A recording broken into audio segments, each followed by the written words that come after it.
What's up everybody, welcome to a new video. Today we're gonna talk about Simon Gallup, bass player of The Cure. Quoting Wikipedia, The Cure's primary musical traits have been listed as dominant, melodic bass lines. Most Cure songs start with Smith and Gallup writing the drum parts and bass lines.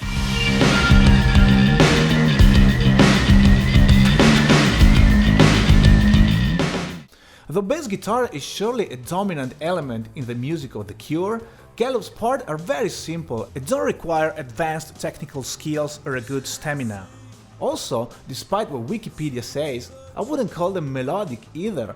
In fact, most of the time they just keep the root note and don't move much from there. So how do they come out so cool and catchy? Here's a few reasons. Number 1, the bass has a lot of space. Robert Smith's composition style used a lot of open chords and left a lot of space for the bass. Contrary to most rock bands, in the music of The Cure, the guitar doesn't really play riffs, but mostly arpeggios, leaving the bass to carry the rhythmic structure of the songs.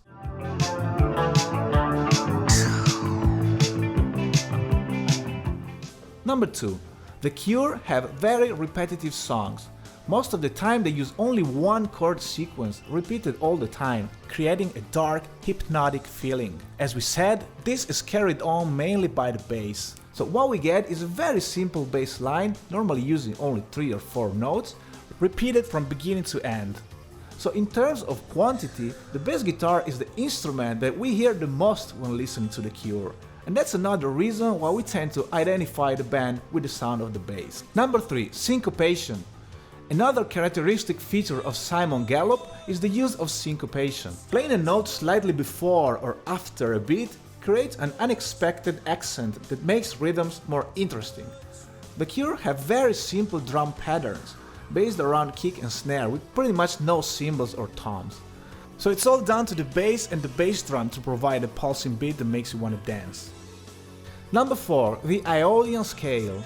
The Cure are often described as a gothic rock band, and their sound can be defined dark and melancholic. From a melodic standpoint, this is due to one main reason: the AEOLIAN scale.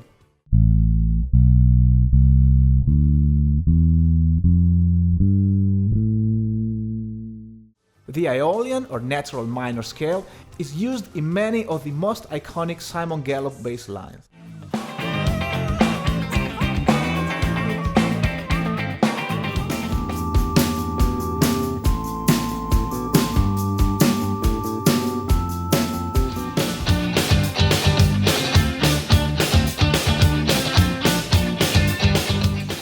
Number 5. Use of the second as a passing note. Another little nuance that keeps popping up when analyzing The Cure's bass lines is the use of the second as a passing note.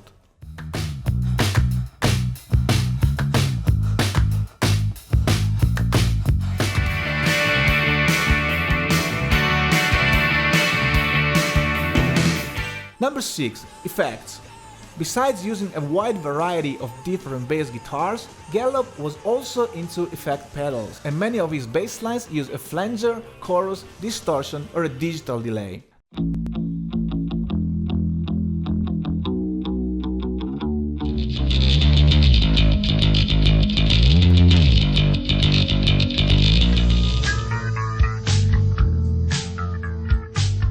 Number 7. The funky chops. During the 80s, The Cure experimented a little bit with some different types of rhythm, including a few funky episodes.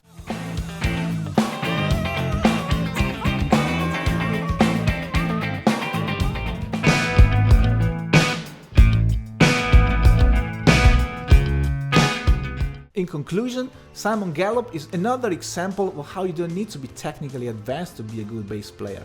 It's all about the groove. His simple but catchy lines show how repetition of a simple pattern can turn the bass into the most defining trait of a band's musical style.